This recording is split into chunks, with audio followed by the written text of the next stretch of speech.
Hello, my name is Anjin Lamdashterm. This is my assignment 1 for reputation and brand management. In this video, I will briefly summarize my weekly learning and key insights. On this slide, Australian Google Trends shows that Aesop has the strongest growth. Laneige is rising after 2019 because of K-beauty, and Shiseido is stable but growing slowly. On this slide, we can see the competitor position and market insights. Aesop leads market, Laneige is growing fast, and Shiseido is weaker online. Consumers prefer natural hydration products, so brands should focus on digital marketing. In this slide, we analyze YouTube comments from the Swarovski Arena Grande video. Most people talked about how beautiful and stylish the jewelry looks and how much they want it. This shows that customers care a lot about visual appeal and emotion. Based on this, we identified four personas. The largest group is aesthetic lovers at 40%, followed by value-conscious shoppers at 30%. For this product, we added emotional features like personalized names, inspiring message, and soft touch methods. We also included gift packaging and a story card to create emotional connection.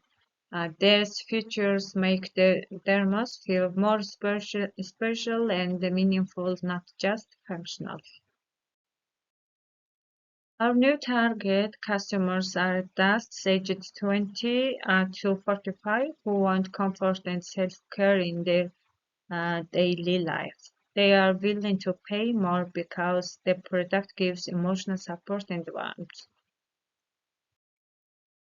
For this slide, we analyzed Dyson comments using Schwartz value theory. The main value is self-direction, meaning users want easy control and comfort. So our first target audience is practical users who want stress-free cleaning. Our second target audience is comfort-driven users who want easy and satisfying cleaning. Based on this, we created taglines like designed to work your way and cleaning without the strain.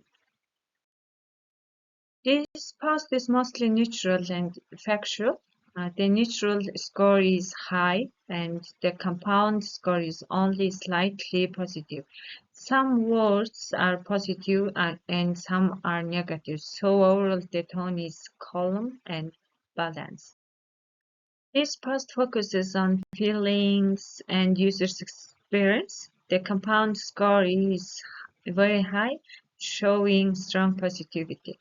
Positive words make the post sound warm and enjoyable. This slide shows how people see Zelensky. It includes both positive views like strong leadership and negative concerns like war fatigue. Overall public opinion changes with events. This slide shows our future plan. We want to increase trust and positivity and reduce negative views. This slide shows our measurable goals, repositioning strategy. We aim to increase positive sentiment and trust and reduce negative views. This slide shows our old package and target audience. It's for children aged 4 to 8 and their parents, but the old design is messy and not clear. It doesn't show that the juice is healthy, so parents may not trust it and kids may lose interest. This slide compares the old and new package using view model. From this slide, we can clearly see the gaze recorder results. In this slide, we used the Fishbane model to compare Jetstar and Quartz. Based on Reddit comments, we calculated the attitude score. Here we explained the main problems and solutions. Jetstar needs to improve service quality, Quartz needs to improve price perception. Thank you for your attention.